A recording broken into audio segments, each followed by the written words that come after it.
তোমার মতো পাঙ্কু হাদিস কে ভেস্কি মারো, যে বেটারা হাদিস গুলো সংগ্রহ করেছে সে সমস্ত বেটাদের ইতিহাস শুনলে তোমার গায়ের লোম শিউরে যাওয়া উচিত।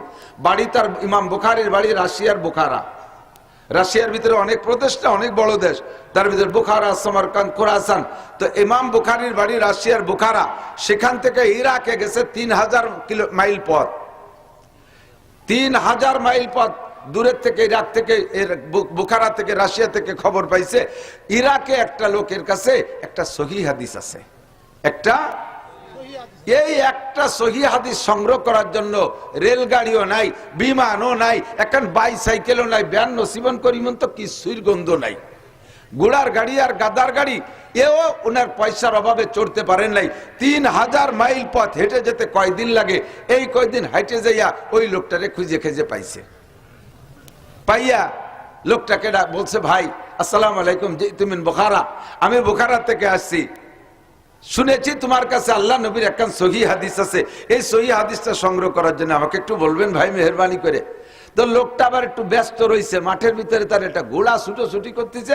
উনি বলতেছেন, দাঁড়ান, আমার এই ঘোড়াটা ধরে বাইন দিয়ে শেষে কায়দার শুরু বানি, সত্যি আমি একটা সহিহ হাদিস জানি। তো ঘোড়াটাকে ধরার ব্যাপার ওই লোকটা কৌশল, তো ঘোড়া পাগলামি করতেছে, কোনোভাবে ধরতে পারে, ঘোড়া তো ঘোড়া, ইলাজের দ্বারা গেলে ষাটি দিয়ে দেয়, দৌড় ধরতে পারে না। তো এক মুঠ ঘাস আনিয়ে ঘোড়ার সামনে দেয়, ঘোড়া আয় খাইয়ে যা।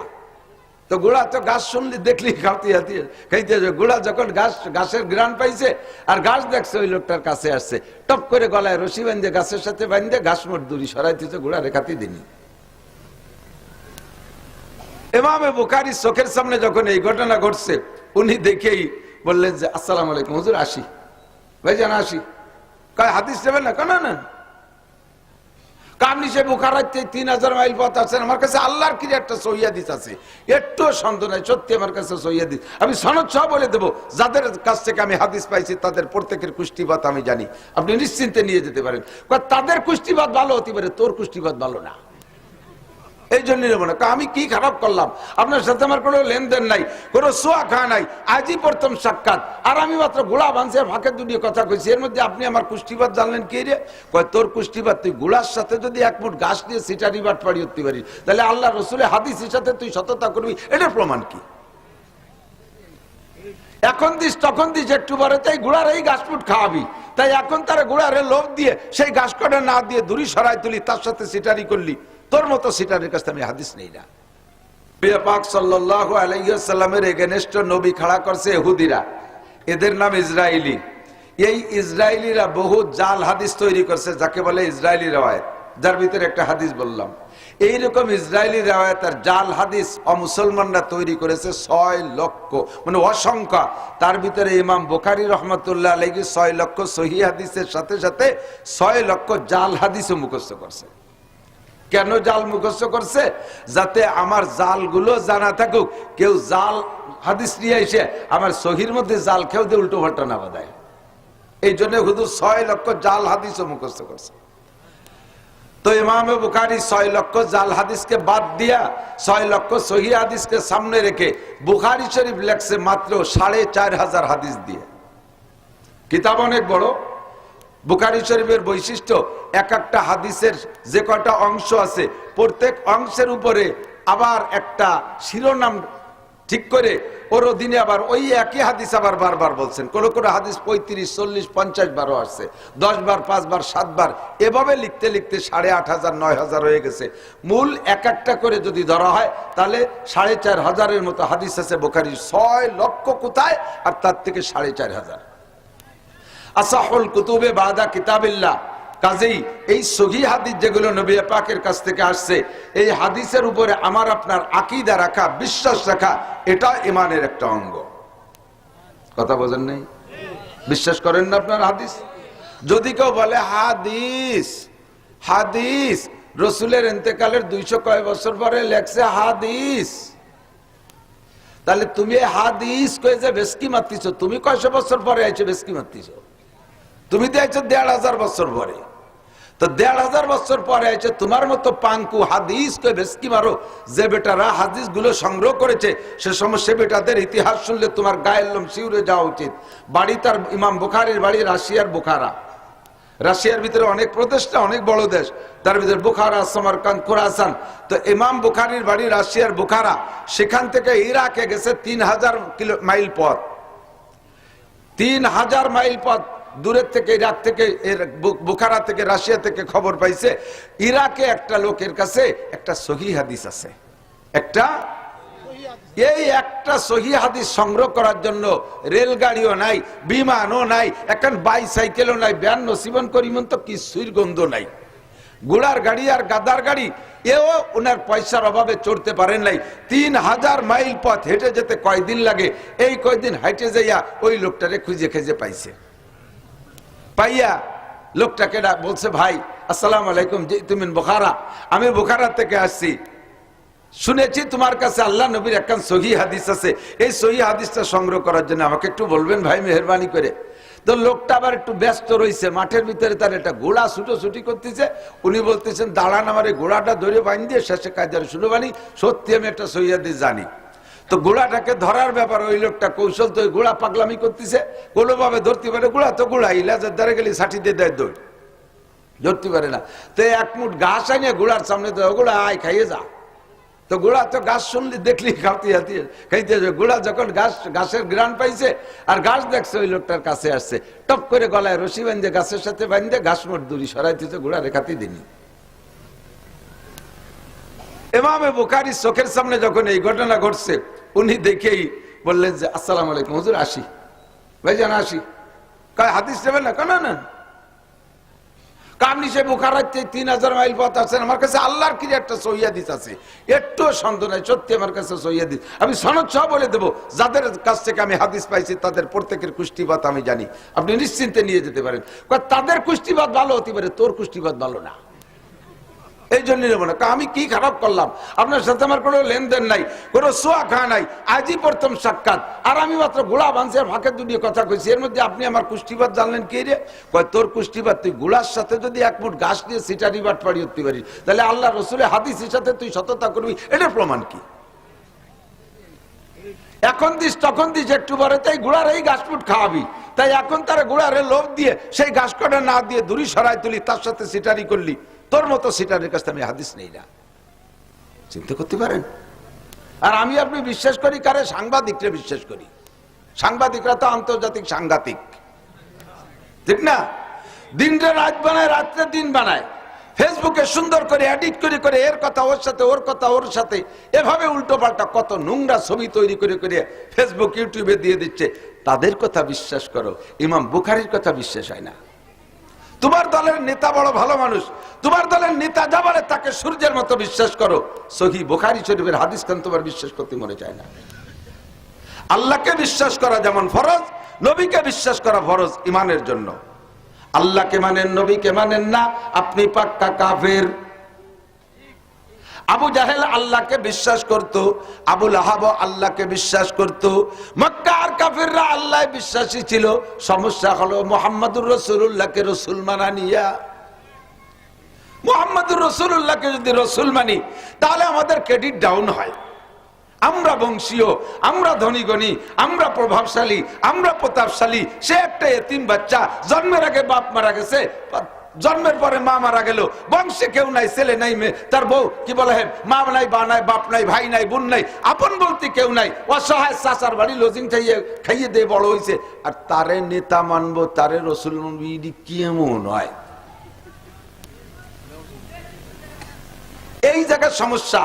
তাহলে আল্লাহকে আল্লাহ মানে, নবীকে রসুল না মানলে, মুহাম্মদুর রাসূলুল্লাহকে নবী না মানলে আপনি পাক্কা কাফের, এক সেকেন্ডও জান্নাতে যেতে পারবেন না। আবার আশেক রসুল দাবি করেন, রসুলের আশেক বলে আপনি পাগলামি করেন, রোড রাইটিং, অল রাইটিং করেন, কত ব্যানার আর পোস্টার, কত মিটিং আর মিছিল করেন আশেক রসুল, অথচ আল্লাহর বিশ্বাস, আল্লাহর ভয় আপনার অন্তরে নাই।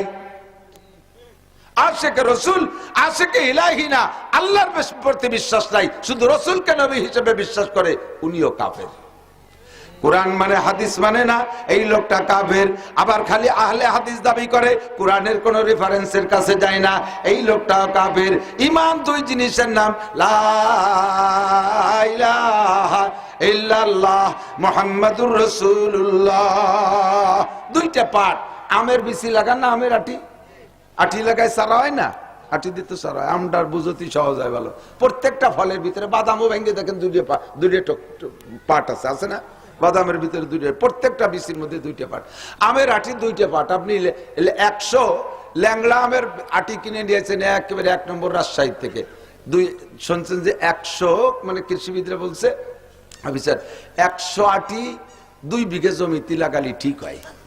আপনি 2 বিঘে জমির দিক তাক করে 100 আটি নিয়ে আসছেন, আঠি আইনে লাগাবেন, এর মধ্যে জমি পেয়ে গেছেন আর 2 বিঘে।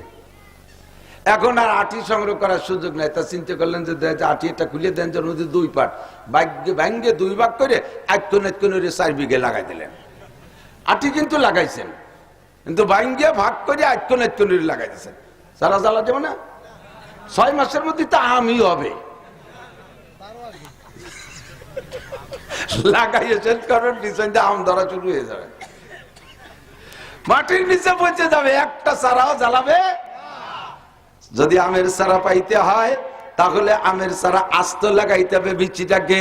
দেখবেন 2টা পাটার মাঝখানে মুখের দ্বারা একটা শ্বাস আছে, বিচিটা মাটিতে পৌঁছে যায়, ওই শ্বাসটা গজায়। তেমন অর্ধেক মুহাম্মাদুর রাসূলুল্লাহ আর অর্ধেক, এই 2টার মাঝখানে একটা শ্বাস আছে, ওই শ্বাসটা হলো ইমানের চারা। এই চারাটা লাগাবেন কোন জায়গায়? দুনিয়ার আমের আঠি লাগাবেন দুনিয়ার মাটিতে, আর এরপরে পানি দেবেন, সার দেবেন, কীটনাশক দেবেন, চারা হবে। প্রথম 2টা পাতা বের হয়, প্রথম 2 পাতা না, প্রথম 2টা পাতা বের হয়, এরপরে আরো আস্তে আস্তে বড় হয় আর পাতা হয়। তেমনি আল্লাহ পাক বলেন কালিমাতুন তাইয়্যিবাতুন কাশাজারাতিন তাইয়্যিবাতিন আসলুহা সাবিতুন ওয়া ফারুহা বিস সামা। কালিমায়ে তাইয়্যিবা ভালো জাতের একটা ফলদার গাছের মতো, ওই গাছের গোড়া থাকে মাটিতে, শাখা প্রশাখা উঠে যায় আসমানের দিকে, ফাঁকা আকাশের দিকে। সেম কোয়ালিটি কালেমায়ে তাইয়্যিবা একটা ভালো জাতের চারা লাগাইবা তোমার কোন জায়গায়? আরে আমের চারা লাগাইতে হয় মাটিতে, নারকেলের চারা লাগাইতে হয় মাটিতে, তালের চারা লাগাইতে হয় মাটিতে, লিচুর চারা লাগানোর চারা দুনিয়ার কোনো মাটিতে লাগাইতে হয় না। ইমানের চারা লাগানোর জন্য আলাদা একটা জমিন আছে। নবী পাক বলেন আলা ইন্না ফিল জাসাদি লামুদগা ইযা সালুহাত সালুহাল জাসাদু কুল্লুহু ওয়া ইযা ফাসাদাত ফাসাদাল জাসাদু কুল্লুহু আলা ওয়া হিয়াল কলব। আল্লাহ পাক রব্বুল আলামিন বলেন কালিমাতুন তাইয়্যিবাতুন কাশাজারাতিন তাইয়্যিবাতিন আসলুহা সাবিতুন ওয়া ফারুহা বিস সামা।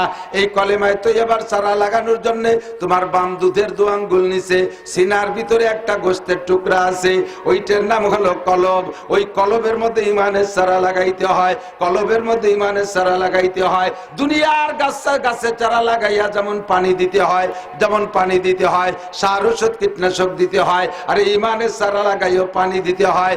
দুনিয়ার গাছের চারার জন্য পানি দিতে হয় স্যালো টিউবওয়েল, ডিপ টিউবওয়েল ইত্যাদি ভাবে পানি, ইত্যাদি মাধ্যমে পানি দিতে হয়। আর ইমানের চারা এই বুকের মধ্যে লাগাইয়া উপর থেকে টিউবওয়েল আর স্যালো ডিপ দমকল দিয়ে পানি দিলে হবে না, এর পানি আলাদা। প্রত্যেক গাছের পানিও আলাদা হতে পারে, পারে কি পারে না? গাছের চারার আলাদা পানি হতে পারে। তেমনি তোমার ইমানের চারার পানি দুনিয়ার পানি দিলে হবে না, ওর জন্য আলাদা টিউবওয়েল আছে। আল্লাহকে সেই টিউবওয়েল আমি তোমার সাথে সেট করে দিয়েছি। সেই টিউবওয়েল হলো তোমার 2টো চক্ষু।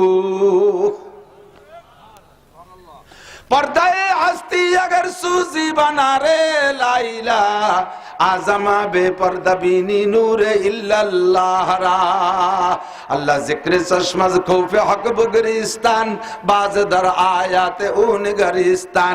তুমি আল্লাহর ভয়ে জিকির করতে করতে কাঁদবা, চোখ থেকে পানি এসে পড়বে, গাল বেয়ে এসে দাঁড়িয়ে এসে পড়বে তোমার সিনার উপরে, যেই সিনার মধ্যে তুমি কলেমার চারা লাগাইছো লা ইলাহা ইল্লাল্লাহ। এই জন্য বুজুর্গানে দিন জিকিরের কোয়ালিটি শিক্ষা দেয় কেমন, জিকির করার পদ্ধতি কি। চক্ষু বন্ধ করে বসে লা ইলাহা ডান দিক নিয়ে যাবেন, নাই কোনো ইলাহ, নাই কোনো ইল্লাল্লাহ কয়ে ধাক্কা মারবেন বাম কলবের উপরে। ইল্লাল্লাহ মানে আল্লাহ আছে, ওই আল্লাহরে কলমের মধ্যে বসাই দিবেন লা ইলাহা ইল্লাল্লাহ, লা ইলাহা ইল্লাল্লাহ, লা ইলাহা ইল্লাল্লাহ। এমন করে সিস্টেমে জিকির করলে আপনার অন্তরের মধ্যে জিকির ঢুকিয়া যাইবে। এবার ওখান থেকে কলবের মধ্যে ইল্লাল্লাহ ইলাহা ইল্লাল্লাহ মুহাম্মাদুর রাসূলুল্লাহর চারা লাগাইছেন তো এই লাগানোর পরে এবার আপনার ঈমানের চারার পাতা বের হবে। সর্বপ্রথম বের হইয়া সাতটা ডাল বের হবে। কয়টা? 7টা ডাল বের হবে। লিল ঈমানে বিদুয়া সাবুনা শুবা। নবী পাক বলেন ঈমানের সর্বপ্রথম 7টা ডাল বের হবে। ওই 7টা ডাল হলো আমানতু বিল্লাহ। একটু বলবেন আমার সাথে, বলবেন আমানতু বিল্লাহি ওয়া মালাইকাতিহি ওয়া কুতুবিহি ওয়া রুসুলিহি ওয়াল ইয়াউমিল আখিরি ওয়াল কদরি খায়রিহি ওয়া শাররিহি মিনাল্লাহি তাআলা। 7 নম্বরে ওয়াল বাসি বাদাল মাউত। এই 7টা হলো ঈমানের প্রথম ডাল। এই 7টার প্রত্যেকটা থেকে 10-10টা করে বের হবে। 10-10কে 7-10কে 70 আর এই গুড়ার হলো 7। এজন্য হুজুর বলেন লিল ঈমানে বিদুয়া সাবুনা শুবা। ঈমানের 77টা ডাল আছে, ঈমানের 77টা শাখা আছে।